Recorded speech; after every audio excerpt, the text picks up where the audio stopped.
ಈಗೇನು ಮಾಡೋದು ಗಣಿ? ಏನ್ ಬೇಕಾದ್ರೂ ಮಾಡ್ಬೋದಾ? ನೀವಿಬ್ರು ಲವರ್ಸ್ ಈಗ. ರಾಧಂಗ್ ಮುಂಚೆನೆ ಗಂಡ್ ಫಿಕ್ಸ್ ಆಗಿದೆ. ಈಗ ಅವ್ರ ಮನೇಲಿ ಹೇಳಿಲ್ಲ ಅಂದ್ರೆ ಪ್ರಾಬ್ಲಮ್ ಆಗಲ್ವನು? ಅಲ್ಲ, ಹೀಗೆ ಸುಮ್ನೆ ಇರ್ಲಾರ್ದೆ ಲವ್ ಮಾಡ್ಬಿಟ್ಟಿದೀವಿ ಅಂತ ಹೇಳಿ ನೀವ್ ಯಾಕೆ ಇವನ್ ಕುತ್ತಿಗೆ ತಾಳಿ ಕಟ್ಬಾರ್ದು? ನಂಗೆ ಮನೇಲಿ ಹೇಳಕ್ ಆಗಲ್ಲ, ಭಯ.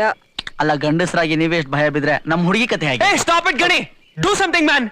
ಬರೀ ಇಲ್ಲಿ ಕತೆ ಹೊಡೆಯೋದಲ್ಲ. ಲವ್, ನೀನ್ ಹೀಗೆ ರೋಫ್ ಆಗ್ತಿದೀಯ ಅಂದ್ರೆ ದೊಡ್ಡವನಾಗಿದೀಯ ಅಂತಾನೆ ಅರ್ಥ. ಓಕೆ, ಲೈಫಲ್ಲಿ ನೀನ್ ಫ್ರೆಂಡ್ಶಿಪ್ ಮಾಡಿದ್ದಕ್ಕೆ ಈಗ ಬ್ರೋಕರ್ ಕೆಲಸನೂ ಮಾಡ್ಬಿಡ್ತೀನಿ. Okay okay? ನೀವು ಅದೇನ್ ಮಾಡ್ತಿರೋ ಬೇಗ ಮಾಡಿ, ನಂಗೆ ಬೇರೆ ಕೆಲಸ ಇದೆ. ಗಣಿ ಪ್ಲೀಸ್ ಏನಾದ್ರು ಮಾಡೋ. ಅವೆಲ್ಲ ಮಾಡೋಣ.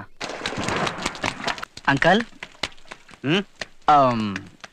ಇಮ್ಮಿಡಿಯೇಟ್ ಆಗಿ ನಿಮ್ ಎರಡನೇ ಮಗ, ಅಲ್ಲಲ್ಲ ಎರಡನೇ ಮಗಳು ರಾಧಾ ಅವ್ರಿಗೆ ಮದುವೆ ಮಾಡ್ಬಿಡ್ಬೇಕು.